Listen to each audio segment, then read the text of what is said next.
샬롬, 7월의 첫날 아침 하나씩 말씀 묵상으로 인사드립니다. 올해도 이렇게 반이 지나가고 이제 하반기 남은 반의 시간이 시작되었는데요.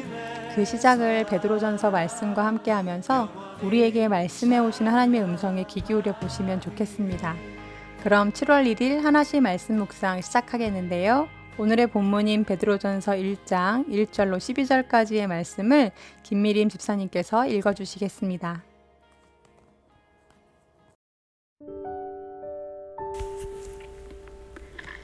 예수 그리스도의 사도 베드로는 본도 갈라디아 갑바도기아 아시아와 비두니아에 흩어진 나그네 곧 하나님 아버지의 미리 하심을 따라 성령이 거룩하게 하심으로 순종함과 예수 그리스도의 피 뿌림을 얻기 위하여 택하심을 받은 자들에게 편지하노니 은혜와 평강이 너희에게 더욱 많을지어다.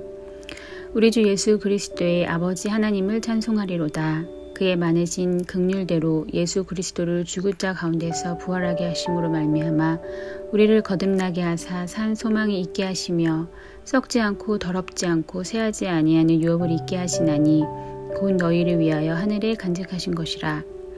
너희는 말세에 나타내기로 예비하신 구원을 얻기 위하여 믿음으로 말미암아 하나님의 능력으로 보호하심을 받았느니라. 그러므로 너희가 이제 여러 가지 시험으로 말미암아 잠깐 근심하게 되지 않을 수 없으나 오히려 크게 기뻐하는도다. 너의 믿음의 확실함은 불로 연단하여도 없어질 금보다 더 귀하여 예수 그리스도께서 나타내실 때에 칭찬과 영광과 존귀를 얻게 할 것이니라. 예수를 너희가 보지 못하였으나 사랑하는도다. 이제도 보지 못하나 믿고 말할 수 없는 영광스러운 즐거움으로 기뻐하니 믿음의 결국 곧 영혼의 구원을 받음이라.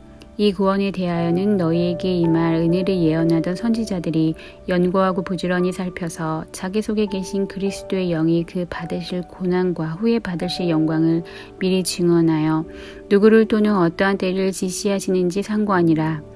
이 섬긴 바가 자기를 위한 것이 아니요 너희를 위한 것임이 계시로 알게 되었으니 이것은 하늘로부터 보내신 성령을 힘입어 복음을 전하는 자들로 이제 너희에게 알린 것이요 천사들도 살펴보기를 원하는 것이니라. 아멘.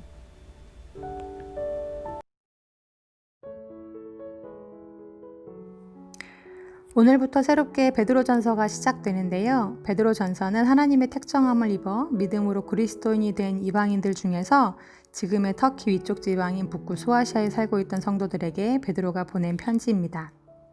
베드로전서의 주제를 한마디로 압축하라고 한다면 성도가 당하는 고난이라고 할 수 있는데요. 베드로 사도는 예수를 믿어서 오히려 세상으로부터 외면받고 차별과 핍박을 당하고 있던 성도들에게 이 편지를 통해 격려하면서 믿음에 굳게 서서 고난 속에서도 진리의 말씀을 붙들고 살아갈 것을 권면하고 있습니다. 이러한 상황에서 안타까운 마음을 가지고 편지를 쓰면서 베드로 사도는 먼저 우리들이 누구인지 그 신분과 정체성을 상기시켜주고 있는데요. 우리들은 하나님의 섭리대로 택하심을 받아 하나님의 백성이 된 자들로 잠시 이 땅을 걷고 있는 나그네라고 표현하고 있습니다.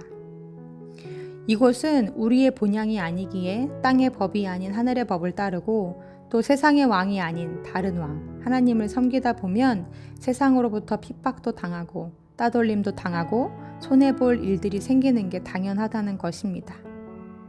하지만 이 구원이라는 길을 걸으면서 이 길이 진리요, 생명임을 우리는 믿는 자들이기 때문에 이미 시작된 믿음의 경주를 멈추지 말고 끝까지 걸어나가 구원에 이를 것을 베드로 사도는 당부하고 있습니다.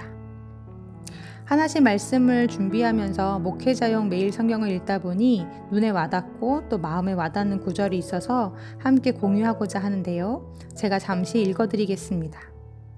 구원은 여정이다. 단번에 이루어지지 않는다. 구원은 철저하게 관계이기 때문이다. 구속의 역사 속에서 오늘 우리 개인의 구원이 이루어지고 우리 개인의 역사 속에서 그 구원은 완성을 향해 나아간다.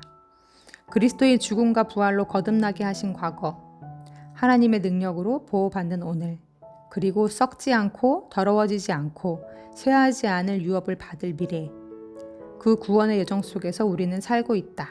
따라서 구원에는 지속적인 믿음과 소망이 필요하다. 네, 우리가 이미 예수님으로 인하여 구원을 얻었지만 그 구원의 완성을 향하여 우리는 끝없이 정진해 나가야 한다는 이야기인데요. 문득 로마서 10장 10절 말씀이 떠올랐습니다. 사람이 마음으로 믿어 의에 이르고 입으로 시인하여 구원에 이르느니라. 그러면서 오늘날 우리 그리스도인들은 마음으로는 믿는데 입으로는 시인하지 않는다는 생각이 들더라고요.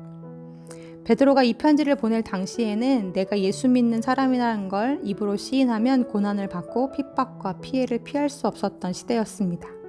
그런데도 그때의 그리스도인들은 마음으로만 믿었던 것이 아니라 입으로 당당히 시인했고 그리스도인으로서 진리의 말씀을 따르는 삶을 택했다는 것입니다. 그래서 그 결과로 고난을 받았고요. 그런데 오늘 말씀에 보니 오히려 그것을 크게 기뻐하였답니다. 그런데 우리는 예수 믿는다고 고난과 핍박을 당하지 않는 시대를 살면서도 왜 입으로 당당히 시인하며 살지 못하는 그런 삶을 살고 있을까요? 그런 우리들을 향해 하나님은 분명 말씀하십니다. 마음으로 믿어 구원에 이르는 것이 아니라 입으로 시인하여 구원에 이른다고요. 그 당시 사람들은 예수 믿는 걸 시인해 고난을 받았지만 결국 그 믿음으로 영혼의 구원을 받았다고 한다면 고난이 없는 이 시대를 살아가면서 과연 우리들은 무엇으로 예수 믿는다는 걸 시인해 영혼의 구원에 이룰 수 있을까요? 사랑하는 우리 우신 성도님들, 구원의 문은 예수로 인해 열렸지만 이제 우리 앞에 난 그 구원의 길을 걸어야 하는 건 우리의 몫입니다. 그러니 입으로 시인하고 삶으로 드러내는 구원의 길을 갑시다. 고난 중에도 우리 믿음의 선배들이 그 길을 갔기 때문에 구원에 이르렀답니다. 그러하니 오늘도 마음으로 믿을 뿐 아니라 입으로 시인하여 우리의 본향 하늘로 난 그 구원의 길을 걸어가는 믿음의 사람들이 다 되시기를 간절히 소망합니다. 주신 말씀 기억하며 함께 기도하시겠습니다. 하나님, 은혜로 하늘에 속한 사람이 되게 해주셔서 감사합니다. 이제 남은 숙제, 그 구원의 길을 가는 데 필요한 믿음을 더하여 주옵소서. 이 시대 이 세상 속에서 내가 예수 믿는 사람으로 어떠한 삶을 살아야 하는지 고민하게 해주시고 그 길이 고난의 길일지언정 입으로 시인하고 삶으로 드러내는 믿음의 사람 되게 하여 주옵소서라고 함께 기도하시겠습니다.